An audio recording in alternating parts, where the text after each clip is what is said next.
Euzu billahi mineşşeytanirracim. Bismillahirrahmanirrahim. Elhamdülillah ve salatu ve selamu ala Resulillah. Değerli arkadaşlar, Hazreti Ali'den hikmet parıltıları okumalarımızın 65.sini gerçekleştirmek üzere birlikteyiz. Takip ettiğimiz kitap Hazreti Ali'den hikmet parıltıları 2006 yılında Sebat yayınlarında basılmış.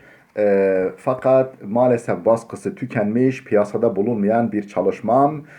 İçeriğini faydalı gördüğüm için siz değerli dostlarımla paylaşmak istedim. Bu kitap Hazreti Ali'den 274 vecizeyi ihtiva etmektedir. Her vecizenin orijinal Arapçasına yer verdik, tercümesini yaptık ve tercümesinin altında da bize ilham ettikleri hakikatleri birer açıklama niteliğinde kaydettik. 202. vecizede kalmıştık. Ne diyor bu vecizesinde Hazreti Ali? Kefâke hemmen ilmuke bil mevt. Kefâke hemmen ilmuke bil mevt. Ölümlü olduğunu bilmen kaygı ve keder olarak sana yeter. Ölümlü olduğunu bilmen kaygı ve keder olarak sana yeter. Açıklama. Acı da olsa, tatlı da olsa hayat ölümlüdür. Önemli olan acısını da tatlısını da ahiret hesabına kâra dönüştürmek, ebedileştirmektir. Cennetin toprağı olan Allah rızasına ekilmeyen ömür dakikaları, cennetin toprağı olan Allah rızasına ekilmeyen ömür dakikaları çorağa, kayaya saçılan, böylece ziyan edilen tohumlara benzer. Ömür çok değerli olmakla birlikte güneş altındaki kar gibi erimektedir. Ömür son derece kıymetli olmakla beraber güneş altındaki kar gibi erimektedir. Öyleyse en kuvvetli, en kıymetli şeylerle meşgul olarak onu manen kurtarmalı, önemsiz işlere, boş yere harcamamalıyız. Her dert, sıkıntı ve hastalık ölümden bir parça ve ömür tarlamızı yavaş yavaş biçen bir oraktır. Ne diyor bu cümle? Her dert, sıkıntı ve hastalık ölümden bir parça ve ömür tarlamızı yavaş yavaş biçen bir oraktır. Bunlardan kendimizi koruyamadığımıza göre, bu işte sıkıntılardan, hastalıklardan, dertlerden kendimizi koruyamadığımıza göre ömrün hasadı olan ölüm de kaçınılmazdır. Ömrümüzün hasadı, yani tamamen biçilmesi anlamındaki ölüm de kaçınılmazdır. Önünde ebedi ve saadetlerle dolu bir hayatın varlığına inanan ve ona göre ciddi hazırlanan şu bir anlık ömre veda etmekten korkmaz. Böyle bir geleceğin kendisini beklediğini bilen ve buna inanan bir kimse şu bir anlık ömre veda etmekten korkmaz. Damlayı yitirip nehri kazanan zarar eder mi? Damlayı yitirip nehri veya deryayı kazanan hiç zarar eder mi? 203. vecize kufranun ni'meti muziluha. Kufranun ni'meti muziluha. Nimete karşı nankörlük onu yok edicidir. Onu yok eder. Bu vecizenin açıklaması 186. vecizede geçtiği için, daha önce 186. vecizede geçtiği için bir daha burada tekrar etmiyoruz. 204. vecize kefel hasude haseduh. Kefel hasude haseduh.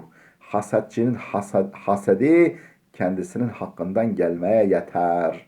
Hasetçinin çekememezlik hastalığına yakalanmış kimsenin bu hasedi çekememezliği kendisinin hakkından gelmeye yeter. Açıklama. Haset başkasının balını kendi ağzına zehir etmektir, diyor Cenab-ı Şahabettin. Haset nedir? Başkasının balını kendisine zehir etmektir.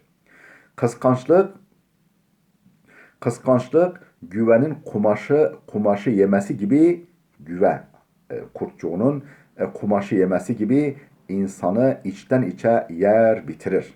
Sadece insanın kendisini değil, onun iyilik ve sevaplarını da tüketir. Hem onun ruhuna, bedenine, psikolojisine zarar verir, hem de onun iyilik ve sevaplarını da tüketir. Ahirette müflis duruma düşürür. Haset öncelikle haset edeni yakar.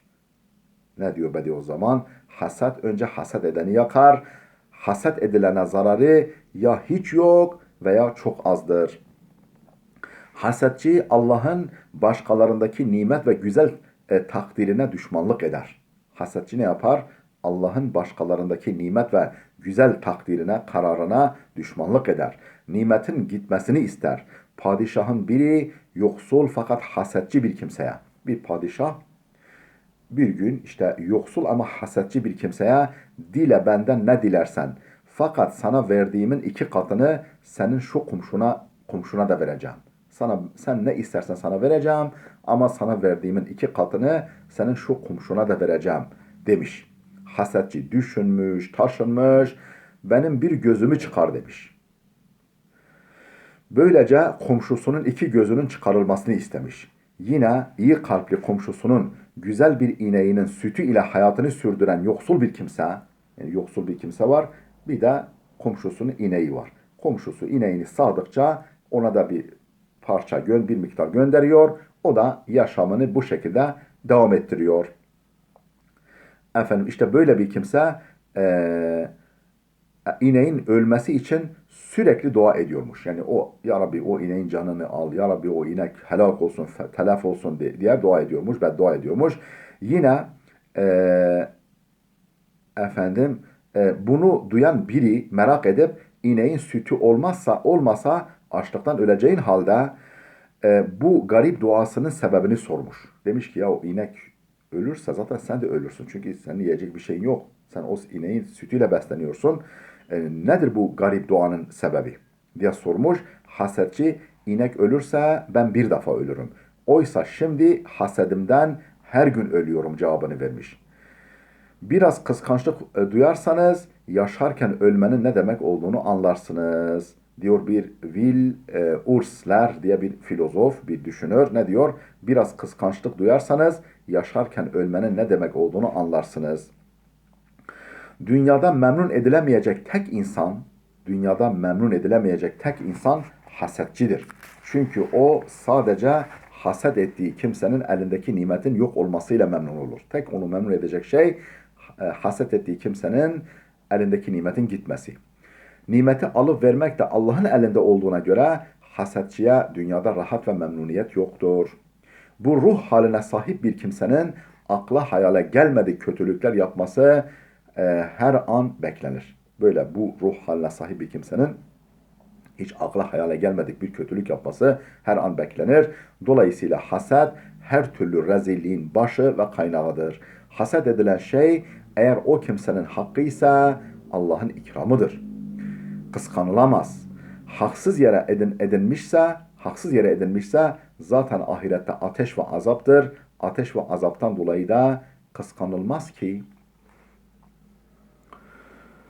Değerli dostlar, videomuz fazla uzamasın. 205. vecizeye geldik.